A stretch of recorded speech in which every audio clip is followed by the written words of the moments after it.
բայց տեսնում ենք, որ մյուս կողմից էլ արդեն քարոզչական տարբեր հնարքներով, հիբրիդային գործակալների դեմ պայքարի ինչ-որ անվան տակ սկսվել են պրոցեսներ։ Անկախ որևէ հանգամանքից։ Հիմա ինչ պետք է անենք։ Մենք պետք է առաջարկենք այսօրվա կառավարիչներին, որպեսզի չանեն այդ քարոզչությունը։ Իրանք գործը թող անեն, եթե այդպես իրանք ձեռնտու է, հանրությունն էլ իր գործը կանել։ Երեք նախորդին ավետեցին իշխանական շրջանակները հերթական լուրը Ադրբեջանից փաստորեն դիզվառելիք է ներկրվելու, ասում են դիվերսիֆիկացիայի տիրույթում սա պիտի դիտարկել եւ հրաշալի է ձեր գնահատականը։ Դեք ես մի քանի անգամ խորհուրդ եմ տալիս, տվել, հիմա խորհուրդ եմ տալիս առանձնապես պես լուրջ չվերաբերվել իշխանությունների, կառավարիչների կողմից արած հայտարարություններին։ Հիշում եք 10 միլիոն ծառի պատմությունը, 44 օր խաղը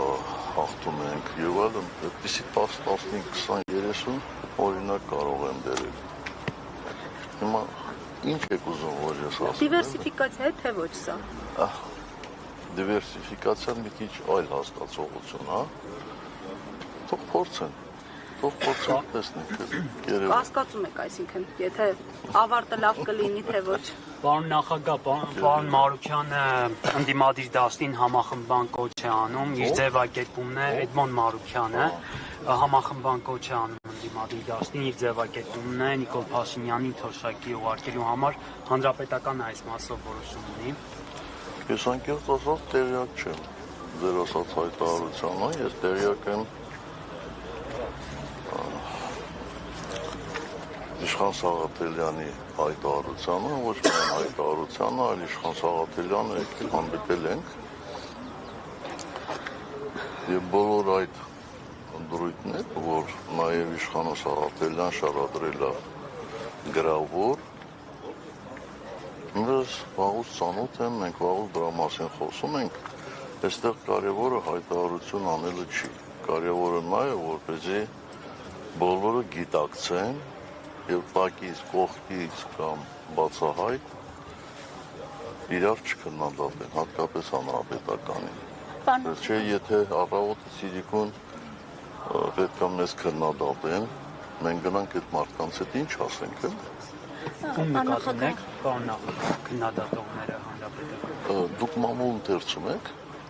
բայց ընթերցում եք, ուրեմն պետք է իմանաք։ Ռոբերտ, երկրորդ նախագահի Civic-ում կայքը քիչ առաջ հրապարակում է կատարել այն մասին, որ ազգային անվտանգության ծառայությունը գրավոր հարցման մի պատասխան դուք կարող եք ծանոթանալ, որպեսզի տեղեկություն է տրամադրել, որ Եզրաս arczepiskopos Ներսիսյանը 1986-88 թվականներին համագործակցել է ԽՍՀՄ պետական անվտանգության կոմիտեի հետ։ Դուք եղել եք երկրի նախագահ, դուք ԱԱԾ-ում եք եղել, այսպիսի տվյալներ ունեցել եք արդյոք եւ սրանք արդյոք գաղտնազերծման ենթակա տվյալներ են։ Ես այդպիսի տվյալներ չունեմ, այդպիսի ինֆորմացիայի չեմ ծանոթացել ոչ ազգային անվտանգության ծառայության ղեկավարի այդ ժամանակ, ոչ նախագահի այդ ժամանակ եւ ընդհանրապես իմ նախկին ծառայեկիցները կարող են հավաստել, ես երբեք այդպիսի հարցերով չեմ հետաքրքրվել, թե ով է համագործակցում ազգային անվտանգության ծառայության հետ, առավել եւս ով է համագործակցել ԽՍՀՄ ՊԱԿ-ի հետ կամ այլ հատուկ ծառայությունների հետ, ու ես դրա իմաստը չեմ տեսնում։ Լավ, ենթադրենք, որևէ մեկը համագործակցել է ԽՍՀՄ հատուկ ծառայությունների հետ, բայց դրանք ովքեր դա որպես շատ մեծ բացասական բան են համարում, արդյոք գիտեն, թե որ ուղղությամբ է համագործակցել, իսկ եթե համագործակցել է կոնկրետ հետախուզության ուղղությամբ, ապա այդ մարդը, այդ երկրին, այդ ԽՍՀՄ-ին կամ որի կազմում նաև Հայաստանի Հանրապետությունը օգուտ է բերել, թե վնասաբեր է։ Այնպես որ ես կարծում եմ, այսպիսի տվյալներ հրապարակելուց առաջ անհրաժեշտ է հասարակությանը ծանոթացնել շատ մտքերանգների։ Եթե դա չի լինում, ուրեմն ինչ որ այլ ոչ այնքան լեգիտիմ նպատակ է հետապնդում։ Եվ այս դեպքում ձեզ այդ ոչ լեգիտիմ նպատակը ամենայն հայոց կաթողիկոսի նկատմամբ ճնշում գործադրելն է, թե այլ նպատակ։ Խոսքը վերաբերում է ամենայն հայոց կաթողիկոսի եղբորը։ Այսինքն ինչ է, հիմա եղբոր համար պատասխանատու, հա։ Ախր այս դեպի ուր ենք մենք գլորվում, ես չեմ հասկանում։ Եթե իրոք դա իրականություն է։ Պարոն նախագահ, Կայա Կալասի հայտարարության մասին, էլի, Կայա Կալասը հայտարարել էր աջակցության խնդրանքի վերաբերյալ Հայաստանի իշխանությունների եւ պատրաստվում են փաստորեն արևմուտքից միլիոններ ուղղել, որպեսզի հիբրիդային գործակալների դեմ պայքարի այս իշխանությունը։ Սա ինչ է, նախընտրական բացահայտ ուղիղ աջակցություն եւ հնարավորությունները չի փոքրանում արդյոք ընդդիմադիր շրջանակների, որոնք պայքարելու են ընտրություններում։ Հայտարարել թե չհայտարարել, մենք ակնհայտորեն տեսնում ենք եվրոպական կառույցների բացահայտ աջակցությունը այսօրվա կառավարիչների։ Ես նախորդ անգամ ձեր հարցին պատասխանել եմ։ Մոլդովայի սցենարի կրկնություն տեսնում եք։ Հիմա նորից պետք է անդրադառնանք։ Ես չեմ կարծում, որ ինչ որ մի երկրում տեղի ունեցած իրադարձությունները նույնությամբ կարող են կրկնվել մեկ այլ երկրում։ Ես, որ համեմատաբար միջին Հայաստանի Հանրապետության քաղաքացուց ավելի շատ եմ տիրապետում ինֆորմացիաների, ես չգիտեմ, թե Մոլդովայում ինչ ա եղել այդպես մանրամասնություններով, որ հիմա ասեմ Մոլդովայի սցենարը ստեղ կրկնվելու է, թե չի կրկնվելու, ընդհանուր առմամբ այդպիսի բան, այո, իհարկե այդպիսի բաներ հնարավոր է, շատ հնարավոր է։ Օրերս Էրդողանը հայտարարել է, որ 2026 թվականին Հայաստանի ուղղությամբ ինչ որ խորհրդանշական քայլեր են լինելու, ըստ ինչ նկատի ունի։